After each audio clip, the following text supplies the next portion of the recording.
Welcome to the I Love Coaching podcast, the show where we help coaches, entrepreneurs, and leaders build businesses that create massive impact.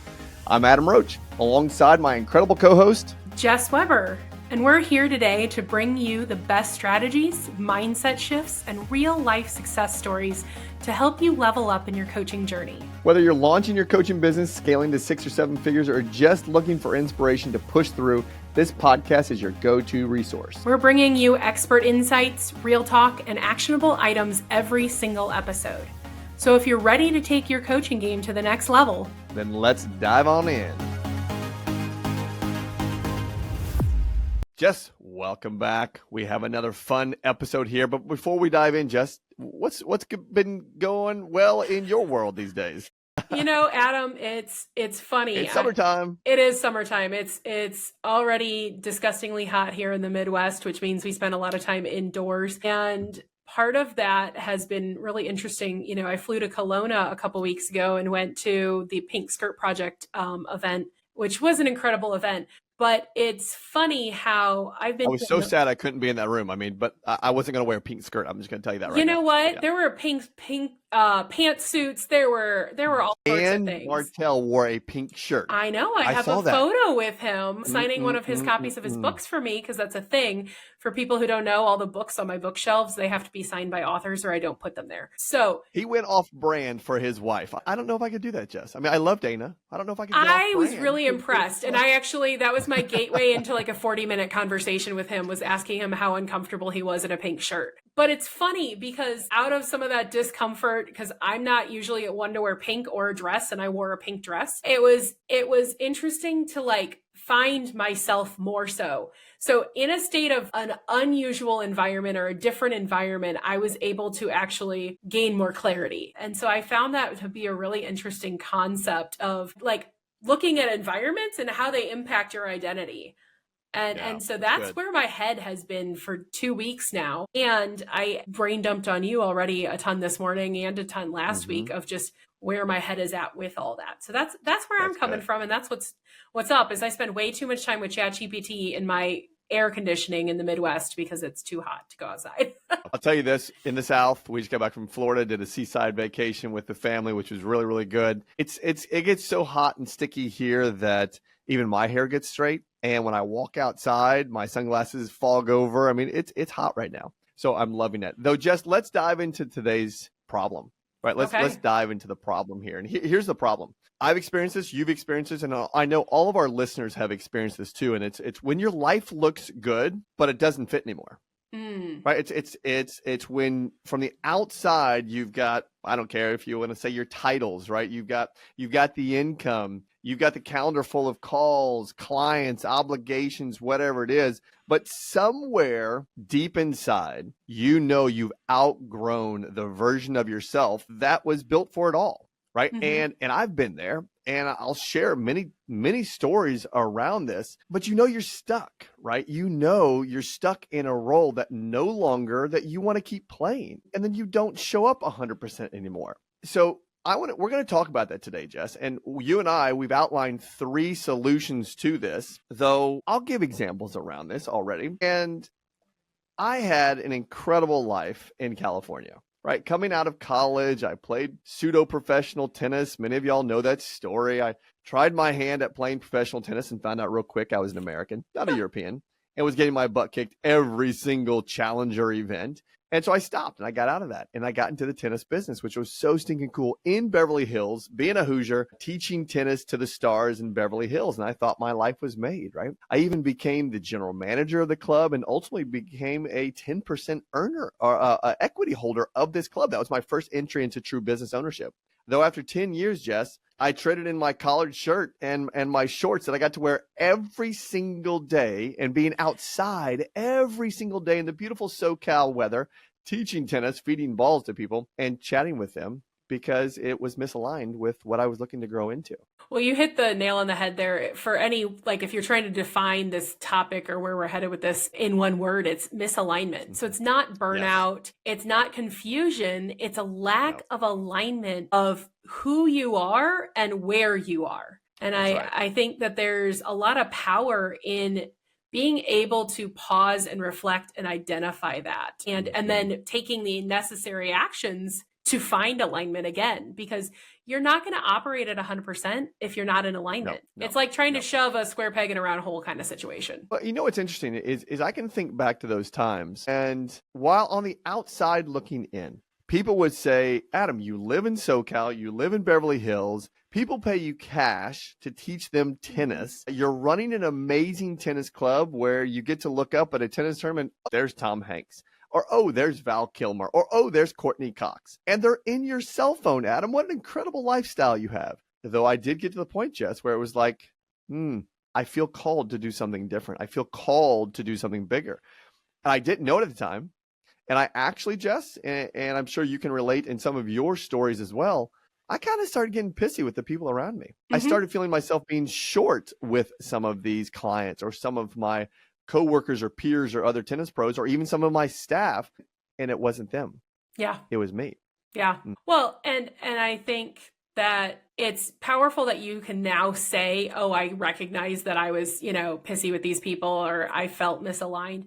But I think so often in the moment, we don't get that. And so it's funny, you've given a couple examples, and I'm sitting here thinking of one of my own of, I have a background in education, and I've always been a core teacher at my center. My heart is in teaching. My heart is in helping, all these things. And yet, when I was in a specific role inside a real estate brokerage, but at the same time, I was supposed to be educating people on technology, which is not my favorite thing to educate on, but it was the opportunity to educate I took over the content and subject matter, right? I found myself so frustrated with people all the time because I was like, you're a flippin' adult. You should be able to go ahead and read the 3 steps that I sent you via email or text message when you asked for it in writing, and then do the thing without calling me and wasting 30 minutes of my time complaining because you didn't read a 3-step email, or whatever the thing may be. And so it was a misalignment because I wasn't teaching the thing I was passionate about.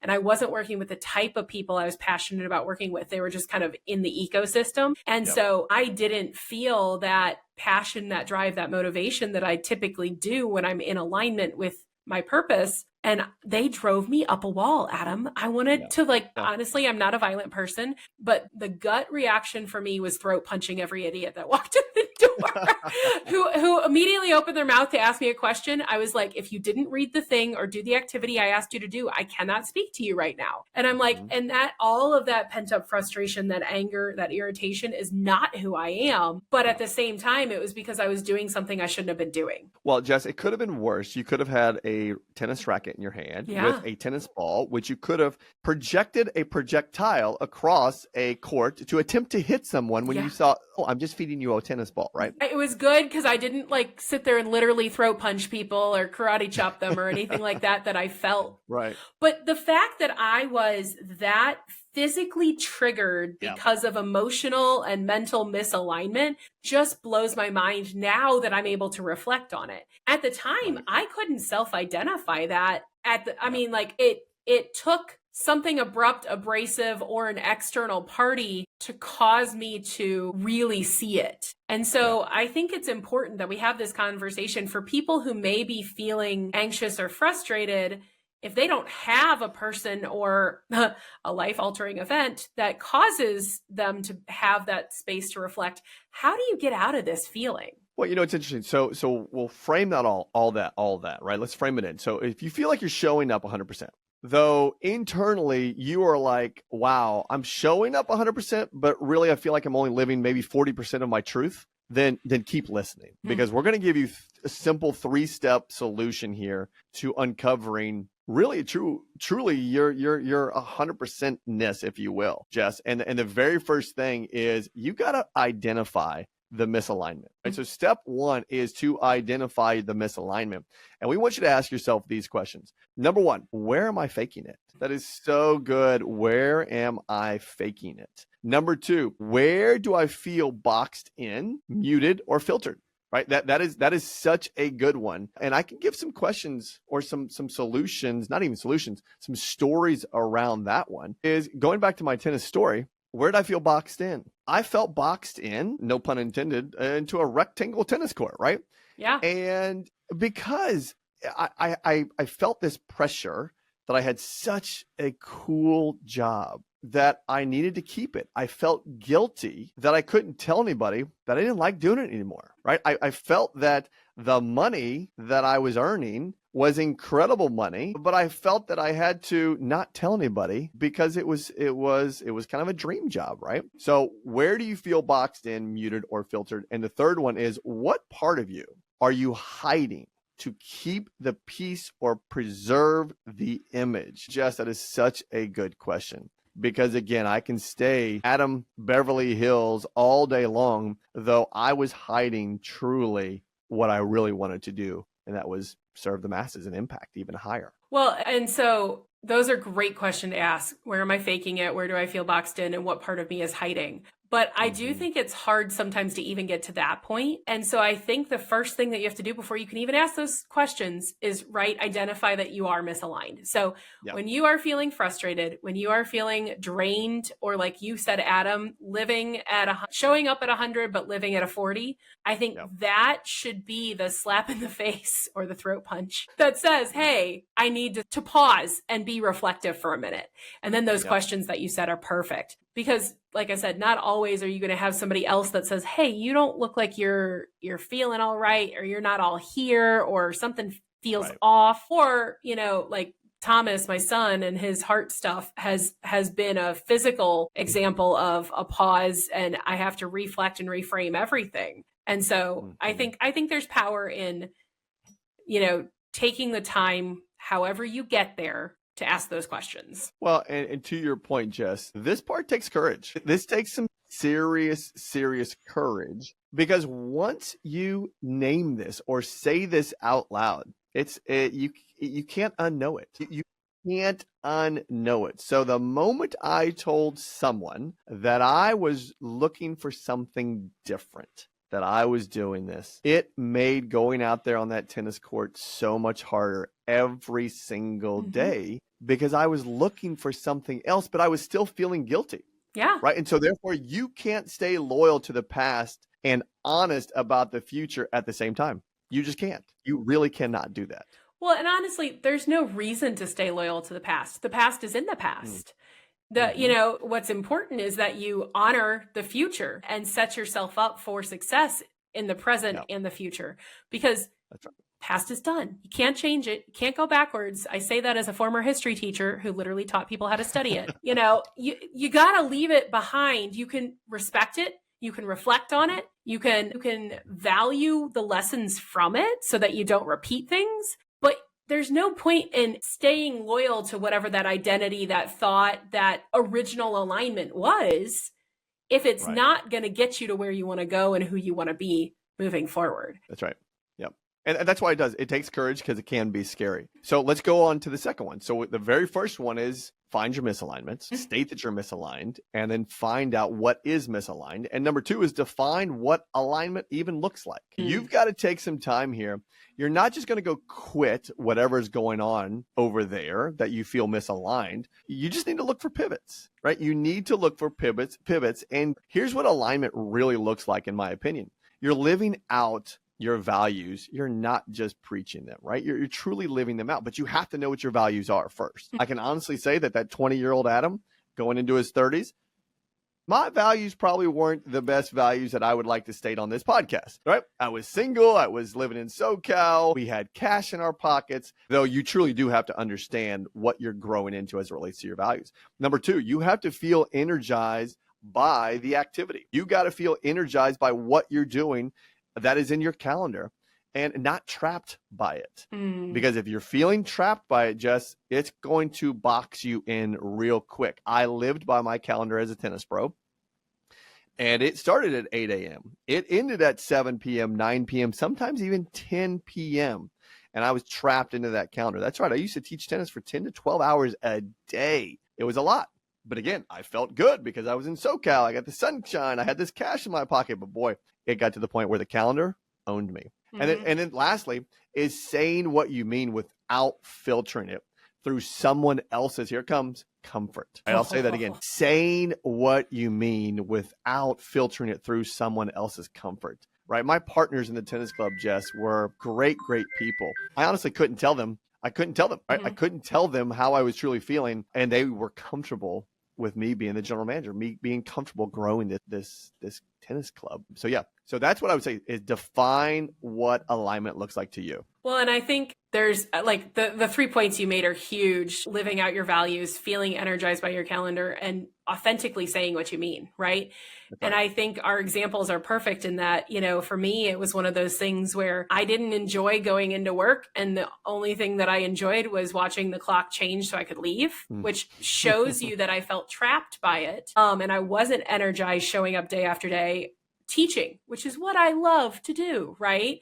But the biggest one that hurts for me is that whole not filtering yourself to make somebody else comfortable or feel good. And I think the language of defining what feels right, not what looks good, is really important here. Because, you know, if you're feeling misalignment, then you're probably focused on what looks good to other people, and you're operating in a space that you're more aware of other people than yourself. And so I think a lot of this conversation around alignment goes back to self-awareness, which I know sounds kind of, you know, a little mumbo jumbo-y, but it's the honest truth of owning who you are, knowing who you want to be and how you want to show up and what truth you have and what life you want to live. And I think there's just a lot of power in that language of figuring out what feels good authentically to yourself. Authenticity is this thing that I honestly didn't live in until I partnered with you and left all my other roles. And so, and I mean, I truly do credit you for